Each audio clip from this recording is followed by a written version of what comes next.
What is up, boys and girls of YouTube? Today, we are bringing you a top 5 list slash guide slash whatever you want to call it for mid laners. Your top 5 mid laners. It's gonna be a top 5, and then I'm gonna mention a couple more because the mid lane is just kind of crazy right now. But besides that, we just did a tier list that you guys seem to like. You told me I've did a good job, which is weird. Thank you for that. I appreciate it. And we're gonna just kind of remember things are based off of that, ranked, competitive. These lists are tailored a lot more towards competitive than the tier list is. I did that one fully based around ranked. Just so you guys know, as a warning, this is competitive with the idea of ranked in mind. Before we jump into it, please hit the subscribe button if you are not already subscribed. Hit the little bell thingy so you know when I post a new video. And then drop this video a like, please. It means a lot. It tells me I'm doing something right, and it's good to know when you're doing something right. But anyway, we're going to go ahead and jump into it. We'll work our way down from 5 to 1. I realize you guys are going to want to argue with some shit, but too bad. This is my video. So drop it in the comments below. Maybe someone will agree with you. Probably not. But anyway, number 5, Janus. Mainly not in the very, very top, because the meta shifts around a lot. And this meta is tailored a lot more towards the early clear, the sustain. So either you have crazy early clear and you're able to do some shit with that, towards the sustain. So once you rotate into team fights, you're able to do more, or just the really, really long range safe damage. While Janus does have the capability of throwing stuff over the walls, which is why he's actually 5th for me. The range isn't quite there. You are technically still pretty close to people to do the damage. And in ranked, more specifically, because I want to talk about that for you guys, you get away with more than you do in competitive. In ranked, you can get away with being in front of 2 people and them not insta-killing you. In competitive, if you're at all out of position, you die. Janus, a little bit less on the mobile side, so you die very easily. That is why Janus is number 5. I'm also going to go into the builds real quick. So there's kind of 2 to 3 builds people are running. They're either going Mage's Blessing starter item into a Chronos Pendant. This is like just overall mage build, not necessarily just for Janus. And then the Rushing Boots and a Chronos Pendant. So that way their abilities are up more. This is really good on the gods that have sustain, like Ra, or just want to spam their abilities a lot. People are also rushing into the book start. The book start, in my opinion, especially in ranked, will take you a whole lot further. This is the book start. This is going to end up either being a Soul Reaver, a Book of Thoth, or nothing. So it's either a Soul Reaver or a Book of Thoth. In ranked, this will up your clear a lot because you have a lot more power. You're sitting on fucking 65 power at the start of the game. You will then finish your boots and then go into whatever item you want. The Soul Reaver is basically you want to be able to burst people down early and push your lead early, which works great in ranked. The Thoth is more sustain, you have more mana, you've got a lot of power, and it just carries on throughout the whole game. And then people are also going a third start, which is a lot more rare. I really don't like to start, so I'm not going to go too far into it other than just showing you what people are doing. They're going rank 2 into Warlocks. I don't really like Warlocks right now. If I'm you, I'm recommending the Soul Reaver start, boots into Soul Reaver. Or I'm going that Chronos Pendant start and not looking for the early kills and just looking to farm up, have sustain, and team fight, which is, like I said, a lot more rare in ranked games. So, Janus is your number 5. Number 4 is going to be your Ra. Make sure I'm doing this right. Hold on. Yeah. Ra is going to be number 4. And same thing with this build. If you're going for the crazy early kill combo, you have a highly aggressive jungler or something like that, go into the Soul Reaver. Otherwise, starter item, Mage's Blessing into Chronos Pendant rank 1. Finish boots, finish Chronos Pendant, and move on. Since I haven't covered the rest of the build, I will do that now. Kind of didn't realize I was only doing the starter items. I wasn't using my head. So, we have... let me figure this out. So you can't click on popular anymore, which is weird.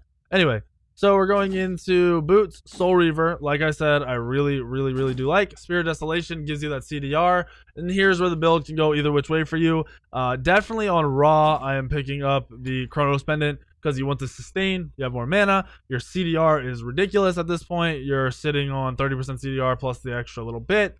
And then you can also go cooldown boots if that's really what tailors to you at your playstyle or whatever. Realistically, I like just having the damage so I can get the kills early, especially in ranked. So, Chronos Pendant, if they have a lot of magic power at this point in the game, you are then going to get your Ob Shard. If they do not have a lot of magic power at that point in the game, you are going to grab another damage item. Whatever damage item it is, fully up to you at this point.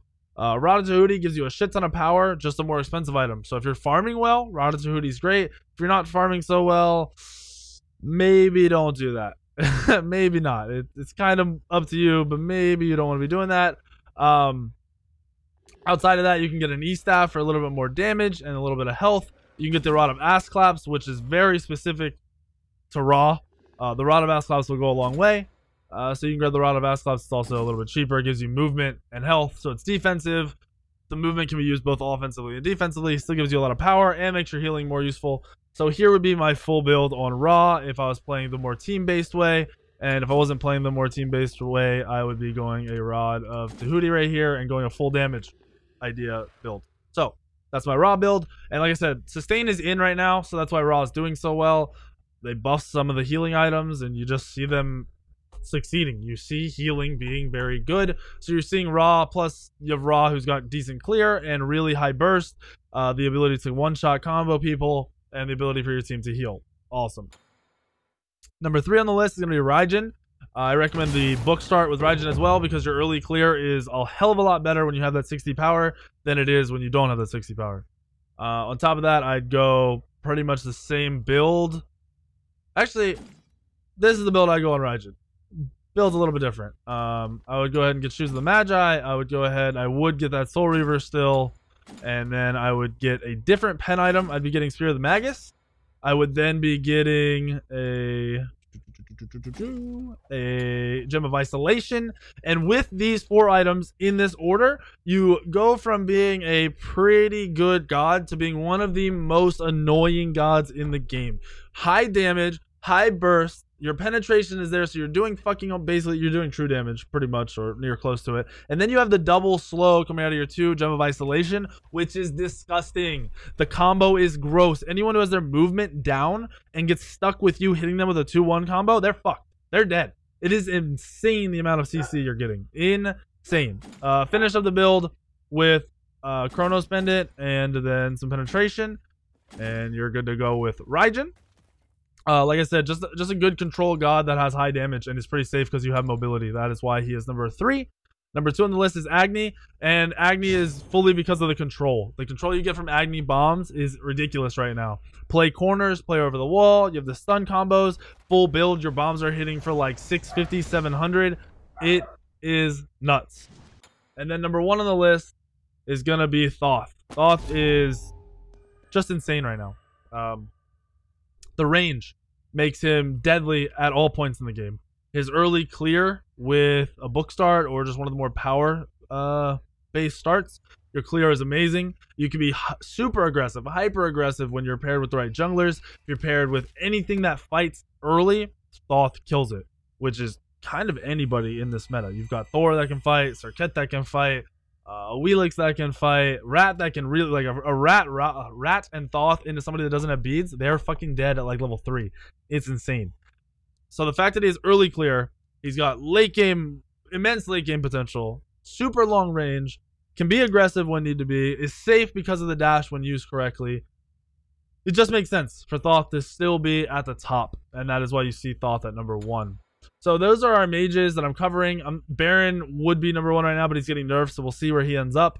No one else really competes for the top 5 out of the mages for me personally, and really from what I see in competitive, not even close. But there are hunters that you're seeing be played a lot more now. Uller and Medusa. They're kind of my my honorable mentions, right? You have 2 hunters that can be played in mid. Chernobog in ranked, but I'm not covering him because he'd get fucked up in a competitive game with the way he works. Because it was all kind of strange. In ranked, it works great out of the mid lane, oddly enough. In competitive, a little bit different. Besides the point, Medusa and Ul. Early clear allows you to snowball. You can still snowball in this meta, especially when people pick low pressure gods in the jungle and the mid lane. So if you have a Medusa or Ul, fucking push the shit out of your wave and take their buffs on cooldown.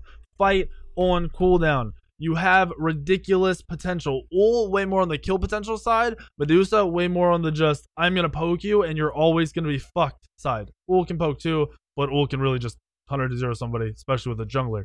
So when you see those in competitive, that's why you need to push the early lead with those gods. Most of the time you can, because you're picking for pressure. You're making sure your jungle has a little bit of pressure. You're not playing like you're not playing a fucking Loki jungle or a Kali jungle, or I really wouldn't pair with a Mercury jungle either, because then you might have 3 auto attack damage gods, which is a little rough. But when you have the hunters in mid, make sure you have your magic damage elsewhere. If you have a Chunga solo, awesome time to pull out the hunter mid. If you have a Hebo jungle, awesome time to pull out the hunters in the mid. Just make sure you use these things to your advantage. You don't just pick Medusa to AFK farm your shit. You don't just pick Ul to AFK farm your shit. Both of them in the late game kind of fall off, and that's where you'll see their downside. But the fact that you can push the early game through so quickly with a lead, it makes all that shit worth it. So make sure you're doing those things. Hopefully this top 5 video helps you guys out. If this contradicts anything in my tier list, just remember this is competitive based a lot more with the thought of ranked, rather than the tier list, which was fully based on ranked gameplay. So that's it. Hopefully you guys liked the video. Remember, hit the subscribe button, the like button, comment below anything positive, or what's the word I'm looking for? Anything positive or any criticism that is useful. I don't need you to say what god you think is fucking top 5, because you're not making the list. This isn't your channel, and your ass is probably playing in gold. You have no clue what you're talking about. And that's to those commenters, not all of you guys. I love you guys. I'm not talking to all you guys, just the commenters who are assholes. I'll see you all in the video later tonight. Have a good night, guys.